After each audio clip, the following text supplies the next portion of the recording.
Olha, gente, hoje 13 de dezembro é Dia Nacional da Pessoa com Deficiência Visual. Essa data é importante para a gente celebrar, mas principalmente falar sobre os desafios, os avanços, as conquistas, principalmente na área da inclusão e da acessibilidade. A gente começa o programa de hoje com muita alegria, conversando com a querida Adenise Queiroz, que é coordenadora do Instituto dos Cegos aqui de Campina Grande. E eu queria primeiro começar esse bate-papo, Adenise, primeiro agradecendo a sua disponibilidade e lhe provocando para que a gente possa falar sobre essa data. Essa data não é só comemoração, essa data também é um momento para a gente falar dos avanços e também das políticas públicas de inclusão e de acessibilidade para a pessoa com deficiência visual que precisam avançar, né? Seja bem-vinda, bom dia. Muito obrigada a esse espaço aberto para o Instituto dos Cegos de Campina Grande. E sim, com certeza, essa data que surgiu a partir da devoção popular mesmo, a padroeira da visão, Santa Lúcia, ela sem dúvida é muito mais para comemorar, para pensar quais são os grandes direitos que ainda hoje são negados a uma pessoa com deficiência visual.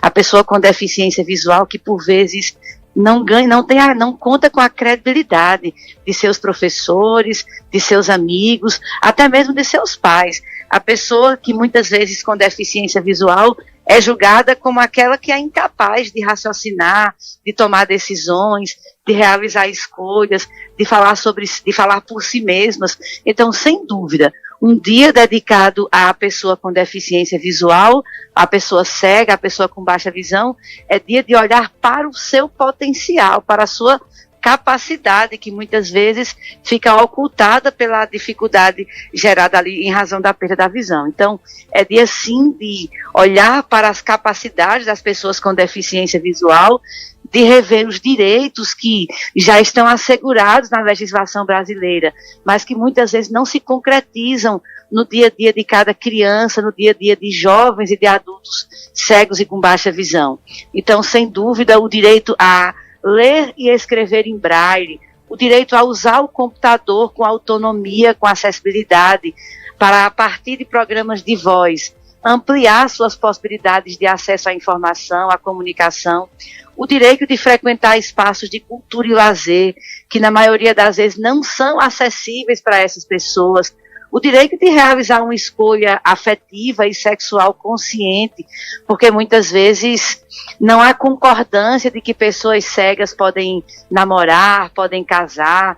Há um mito muito grande que reza sobre a incapacidade, a impossibilidade dessas pessoas de exercer esse direito, que é um direito humano, né? Um direito inerente a todas as pessoas humanas. Portanto, penso que é isso. Hoje é dia de darmos visibilidade ao potencial e, sobretudo, à garantia dos direitos de pessoas cegas e com baixa visão, que muitas vezes ainda são invisíveis. Denise, com essa provocação que você já nos fez, é importante a gente começar esse debate já com esse nível, não é, de discussão, que a pessoa que tem alguma deficiência visual ou a pessoa que é cega é apenas uma condição. Ela não está condenada a ser anulada das suas competências e das suas possibilidades de vivência social, econômica, profissional, educacional. É isso que a gente precisa focar, né, Denise? É apenas uma condição que não anula o ser humano. Isso, é que quando a gente olha para pessoas com deficiência, muitas vezes só se olha para a deficiência. É a bengala que conduz uma pessoa cega pelas travessias nas ruas, é a cadeira que conduz, né, uma pessoa com deficiência física, é a mão que fala em libras, são os traços muitas vezes físicos que estão tão visíveis, né, nas faces, por exemplo, de uma pessoa com síndrome de Down. Então, muitas vezes é a aparência, é a estética fora dos padrões que conta para a maior parte da sociedade. Mas a provocação é exatamente outra. É que a condição da deficiência, como você bem diz, não anula a capacidade e a dignidade de pessoa humana, que de fato muitas vezes acaba sendo ocultada. Então, sem dúvida, é certo que muitas pessoas com deficiência vivem ainda em classes econômicas desprivilegiadas e por isso acabam não tendo a oportunidade de estudar, não tendo a oportunidade de acessar a informação no tempo correto, mas isso não se deve à deficiência, isso se deve exatamente a todo um contexto de falta de oportunidades, de negação de direitos. Isso é um contexto histórico, né? A gente encontra ainda hoje resquícios de civilizações que matavam pessoas com deficiência porque não as viam como capazes de sobreviver. A gente vem de contextos históricos que separavam pessoas com deficiência em instituições exclusivas para ela. E são exatamente esses resquícios que a gente precisa trabalhar hoje para romper.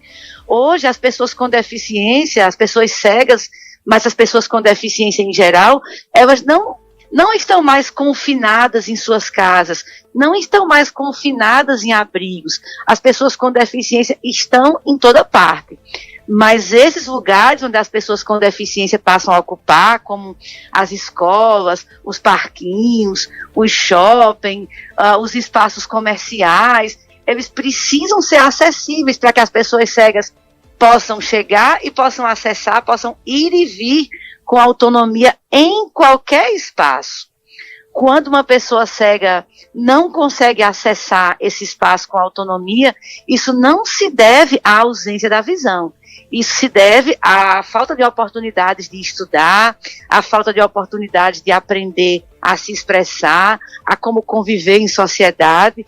Estamos trabalhando, as leis já existem, mas elas ainda são extremamente fragilizadas e nós estamos trabalhando nas escolas, junto às famílias, junto aos diversos espaços sociais, para que esses direitos de fato fiquem não apenas no papel, mas que eles sejam materializados, que eles sejam concretizados para as pessoas com deficiência visual. Não é uma luta fácil, é muito mais fácil olhar para alguém que não está enxergando e vê-lo como alguém que é incapaz, que é digno de pena, que precisa de caridade, e dizer que ele não pode estudar porque ele não enxerga. É muito mais cômodo pensar assim.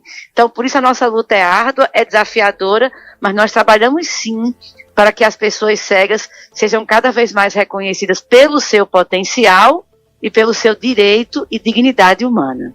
Para a gente finalizar, eu queria pegar exatamente esse gancho do trabalho. Queria que você falasse um pouco sobre esse trabalho do Instituto dos Cegos aqui em Campina Grande. Atualmente, quantas pessoas atendem e se nessa data de hoje, tão simbólica, tem alguma programação específica? Eu vou começar pelo fim. Agora mesmo, lá no Instituto dos Cegos, nós estamos com uma vasta programação. Temos uma palestra sobre o que é ser pessoa cega na sociedade atual. Temos também um exame de faixa para os nossos jovens de judô. Nós participamos recentemente de um campeonato nacional paradesportivo e todos os judocas cegos e com baixa visão de Campina Grande medalharam. Então nós estamos comemorando, celebrando isso com a comunidade do Instituto dos Cegos. Depois teremos sim um dia de lazer, por que não? Um banho de piscina, uma manhã de jogos, de entretenimento, porque como cidadãs, as pessoas cegas também precisam desse espaço, de ter essas vivências de cultura, de lazer, de entretenimento, porque são jovens, porque são crianças, porque gostam disso, e a ausência da visão não nos priva desses desejos, dessas necessidades. Pois bem, é nessa perspectiva que o Instituto dos Cegos procura trabalhar nos dias, ao longo dos mais de 70 anos de sua existência aqui na cidade de Campina Grande. Quem conhece o Instituto dos Cegos, quem conhece Campina Grande, conhece a história do Instituto dos Cegos.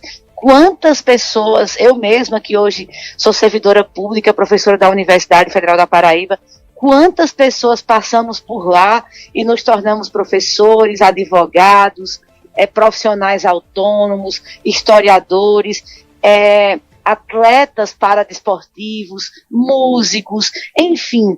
O Instituto dos Cegos trabalha com esse papel de devolver a dignidade às pessoas que não veem fisicamente, mas que podem ter um potencial visual extremamente alargado.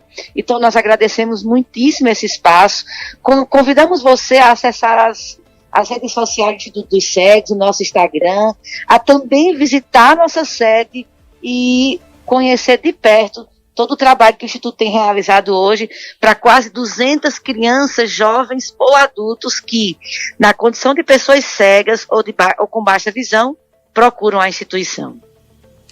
A Denise Queiroz, coordenadora do Instituto dos Cegos de Campina Grande, exemplo de mulher, de gestora, de professora, de educadora, nos orgulha muito seu trabalho, a Denise, e pela pessoa que você representa, por tudo que você representa. É uma alegria começar essa sexta-feira, nesse Dia Nacional da Pessoa com Deficiência Visual, aqui no blog do Márcio Rangel, conversando com uma pessoa como você, que nos empolga, que nos mostra que é possível.